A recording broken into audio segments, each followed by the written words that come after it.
ზიზიმ დამხატა მიწის ქვეშა თბილისის ნიმფა. უკვე მეორედ მრავალწლიანი ინტერვალით იქნებ 20-აც. ზიზიმ დამხატა და ვინიცის 20 წელიწადში თავისით ხელით გათლილი 20,000 ფანქრის წვერი ფურცლით მოწვითა. ზიზიში ცოცხლად დამარხული მხატვრის ხიბლია. მეტროსეული მარტოსული შიმშილ-ნაკბენ მზერას აწეცებს. მის წინ გზავრობით შეპყრობილი მეჩქარება ხალხის ნისლია დადან-დადანში სადგურები რომ გადაკეცეს. ხედვას მოისვრის, როგორც სასროლ ბადეს მეთევზე, გაგხვევს, შეიგრძნო, უნებართვით როგორც სკანერი თვალების გავლით აესახიათყოფ ხელებზე და გაკონტურებს ზიზიური ფრთხილი მანერით.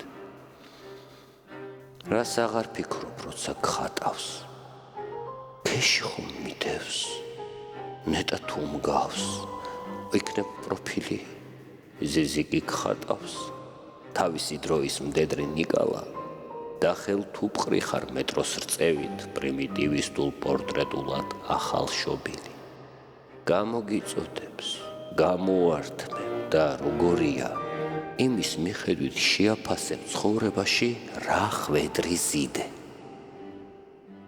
რა შემუკვეთე, რა ჩამოვიდა სახით მზირალი, შეგიძლია რაც გადაგხდა ყველა მაგიის მიუხედავად ზარალად თვლიდე, მაგრამ თუ გესმის მხატვრობაში ხელწერის ცნება, გაიაზრებ და აგეტკინება, რა ჯურღმულში, რა ვარდი ჭკნება. თუ გესმის მხატვარს ხელში როცა ხელწერა უზის, სულ აქვს მიზეზი ყურადღება მიიპყროს მუზის.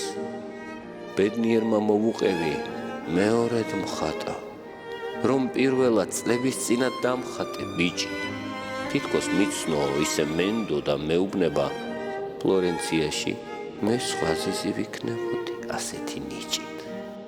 თითქოს ვიცანი და ვეუბნები, მეც სხვა ზაზა ვიქნებოდი, მეცხოვრა რომში. ამასობაში მატარებელი ვარკეთილში შესრიალდა, რომლის მეტროსაც თითქოს ძალით არ ეღირსა გარემონტება და ვერაფრით აუხსნია მშვიდობითა და ღირსებით სავსეს რა უნდა ომში.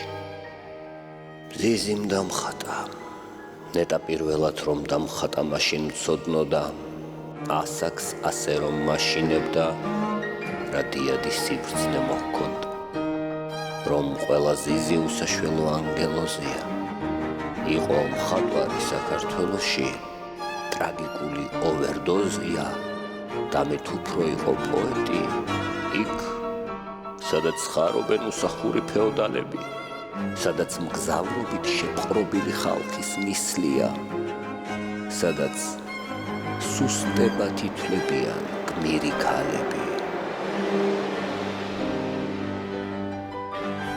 ზიზიში ცოცხლად დამარხული მხატვრის ხიბლია.